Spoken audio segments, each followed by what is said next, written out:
everybody, James and Andrew here from Optimaone Realty and hosts of The Difference. We've made it all the way to episode 2 of our Small Business Spotlight series. And again, the idea of this series is to introduce you guys to all the small business owners that make Central Florida such a great place to live.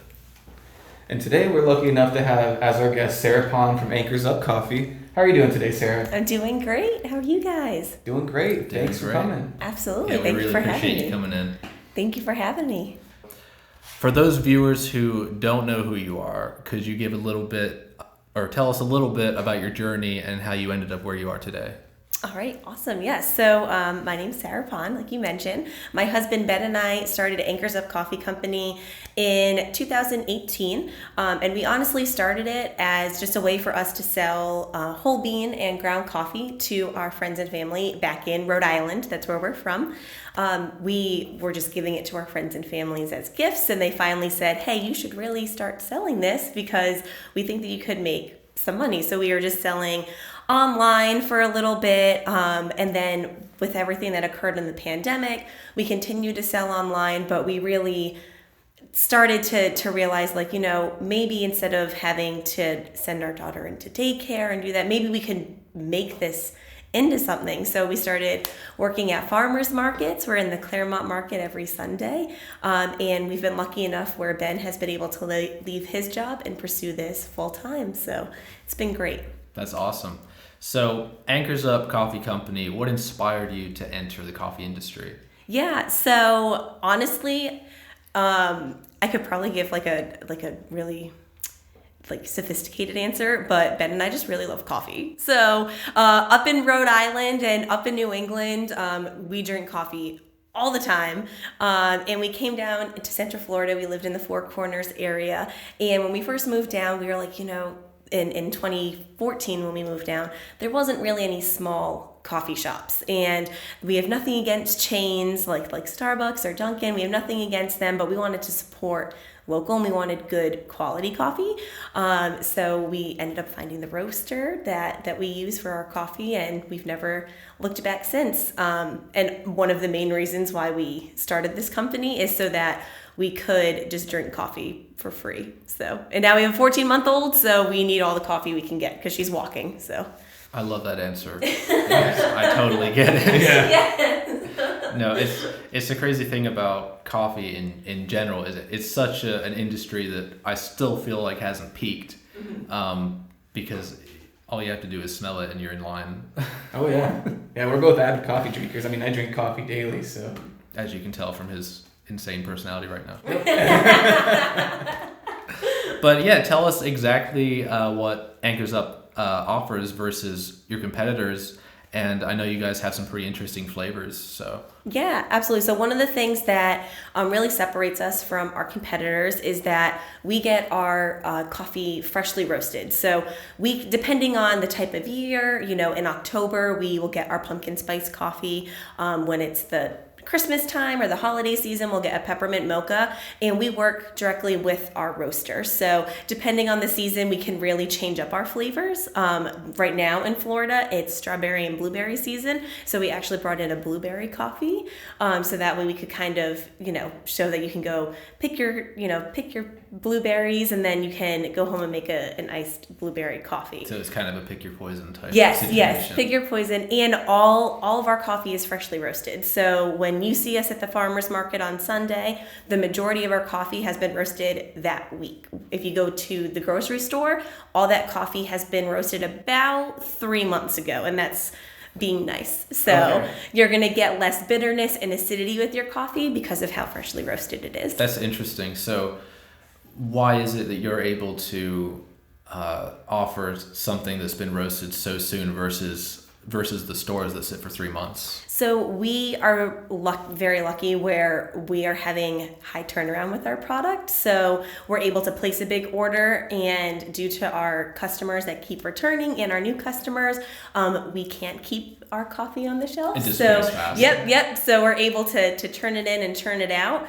We've ordered more coffee so that in the past, so that we can have a little bit more of a back stock, and it's still going really quickly. But our own goal is we try not to keep it we try and get rid of it within 3 weeks of it being roasted. So yeah, and I'm sure you do. It's a good problem to have. It is a good problem to have.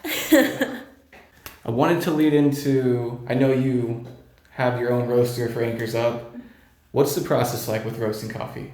Yeah, absolutely. So we go ahead and we get our roaster gets our beans from Colombia. So they go directly to the farmers over there. They get it shipped to them. They are in the Carolinas, hence Anchors Up, because we're all on the coast. So we are trying to go with the nautical theme. We're learning things here. Yes, we're learning, going nautical. Side note, also, I just love nautical and anchors. So I think my husband tries to incorporate it. Tries to be like, this is how we came up with the name, but really he's just making me happy. In his mind, he's just on the ocean. Yeah, absolutely. You guys are in the perfect state for that. Yes, absolutely. So they get it from Colombia, and then they go and they roast it. There's a big vat where they'll put the beans, depending on the type of roast. So if you want a Colombian coffee, for example, or a Colombian dark roast, that's going to be obviously a dark roast compared to a morning blend, which is typically a medium or light roast. So they'll change the settings on their roaster to accommodate that. Now for our flavored coffees, after they put the coffee beans in to the roaster, it roasts the coffee, they then take flavoring oils and they toss the beans in the oil. So that's also a little different with our coffee, is that instead of adding syrups and sugars to get those flavors, it's all added naturally. Okay. Right, so kind of the industrial process is taking out of it for you guys. Yeah, yep. And then, you open up the bag and it just smells. Yeah. That was the first thing I noticed about you guys when we came up to your stall, as you were instantly just like, smell this. And I remember you handed me a jar with a bean in it, and I just pulled out the bean and put it in my mouth. Yeah. And a lot of people do that. You'd be surprised. Yeah. A lot of people are like, can I taste it? And we're like, go for it. I was like, am I supposed to be doing that? Yeah, you're actually the first person I've seen do that. So that kind of caught me off guard, but I tried it too. And it was They put it in trail mix. They do. That's true, yeah. They do. They sure do. Yeah. So you guys offer a wide variety of flavors. What's your process of creating new flavors? Yeah, so we'll go to the roaster. A lot of them they've already established within their own company, but there are certain ones where we're like, well, what if we, maybe we can ask them if they can do these flavors, and they'll get back to us and let us know if they can. But a lot of them have been already pre-established, and things that you wouldn't think work really well together. Like we previously had a banana cream coffee, which was delicious, by the way. Yeah, we did try that. I actually bought a bag of that. Yeah. That's one of my personal favorites. I love the raspberry chocolate too. Mm-hmm. Yeah. Yep, you're right on Ben's level, because he loves all like the fruity coffees, where I like the banana, I like the raspberry, but I'm more for like our rainforest crunch. I want my coffee to taste like a candy bar. That's interesting. I'm still working through my raspberry hazelnut from the first time we met, because I'm a very slow coffee drinker. Like if I have too much, it ruins me. But yeah, I'm almost done. I've probably gone through like 3 or 4 bags since I first met you guys. You're more of the coffee drinker than I am. I am. I drink coffee every day. Yeah. But going back to the rainforest crunch, that's your favorite. I noticed you guys sell a lot of that. Is that your best seller? Is that that's your personal favorite? Is that your best seller? Yes, so that is actually our best seller. We brought that one in as a seasonal flavor. So just kind of like some of our holiday flavors, or the blueberry flavored coffee, we brought in the Rainforest Crunch, which is a mix of hazelnut, almond, macadamia nut, and vanilla. Honestly, is a flavor that we were like, this just sounds really good for the summertime and the springtime. Sure. And every single week we would bring it in, we would sell out no matter what, which we do that pretty often with our coffee, but that one's always like the first to go. So what was all those ingredients in that one? Yeah, that one is hazelnut, almond, macadamia nut, and vanilla. Okay. See, hearing all those together, it sounds a little busy, but I want to try that one. Yeah. It's interesting to hear all those combinations. And I think that's what generates a lot of interest. People are like, oh, what's that? And just like you mentioned before, one of our big things is, you can taste it, but we also want you to smell it. Yeah. Just so that way you can see kind of what it smells like in whole bean form. And 99% of the time, if you smell that coffee, you're going to walk away with it because it just smells so delicious. But yeah, it's our best seller by far. It doesn't matter how many bags we bring in, we sell out of that every weekend. Awesome. So I know a lot of small businesses were impacted by the pandemic, COVID-19. A lot of coffee shops ended up closing. How were you guys able to stay successful through that time? Mm-hmm. So I think one of the main reasons we were able to be successful is my husband and I were very lucky that at the beginning of the pandemic, we both had different jobs that selling coffee was not our number one source of income. So he was still working, I was still working from home, and we were able to sell coffee in the meantime. We also don't have a brick and mortar location. So for us, we were able to sell our coffee to family and friends, ship it up to them in Rhode Island, for anyone that wanted it and couldn't go to their local coffee shop. When stuff started opening up a little bit more again, we were able to start going to farmers markets. And since we were able to do that, that's when we really started growing our business. So for us, we didn't have a brick and mortar, any restrictions really on us because we weren't inside a shop selling coffee to everyone. So I think that's one of the big differences with us and some other coffee shops. Okay. Yeah, that makes sense. Sarah was nice enough to bring a couple of things for us to take a look at. If you want to pull some of the bags out. Yeah, absolutely. So we have, I'll place them right on here. So I brought our chocolate coconut. I've not tried that one yet. No. That sounds delicious. Yeah, and you guys can totally pop it open if you want it and smell it. We'll get to that. But that one is one of our spring and summer flavors. So it's chocolate coconut. It tastes pretty much like an almond joy. It's delicious. And you sip it and you're like, oh, I just want to be on a beach somewhere. Is it embarrassing? The almond joy is one of my favorite candy bars. No, it's honestly my dad's favorite candy bar. So I'm just like your dad. You guys so? You are a little bit older I am than your I am. Well, Anyway. this was perfect that I brought this in then. Chocolate coconut, making dads happy everywhere. And I also brought in our Rainforest Crunch because we always have to bring in, our best seller. Yeah. Awesome. Yeah. So I know you guys usually do use the white bags. Have you changed it to this color now? So we changed to this because COVID and supply chain issues. So we currently, you got to think on your feet and be able to be accommodated. So we usually have, like you said, a white bag, but supply chain issues were a little bit of a problem. So we've been having these for a few weeks. And sometimes we like to test out, which ones are a little bit better for packaging. We always like to have the beans shown in the front just so you can really see them. If not, you're looking at the bag and wondering what product we're selling. Right. So we try to have that on there all the time. But I don't know, I'm kind of liking these ones. So we'll see which way we go. I personally do prefer these. They've almost got a kind of a cardboardy look to it, which I don't know implies natural freshness. Yeah. I guess. Yeah. And it's interesting with the packaging, like what you think about. And I'm going to give another shout out right now to another small business, a Sweet Whim. She's here on Sundays at the Claremont Farmers Market, and I love working with her because I really try for our packaging and everything we do to also be environmentally friendly. So I also like these bags because they are recyclable. So the other ones, they aren't. So we're trying to look in to finding stuff that's a little bit more eco-friendly as well. A lot of people really appreciate that. And I personally really appreciate that you take the time to do that because it matters. It does. And Kate from A Sweet One, she's been so great in helping us try and find some of that eco-friendly packaging because she's all about that as well. So Right. So where would you like to see yourself and your business 5 years from now? Yeah, good question.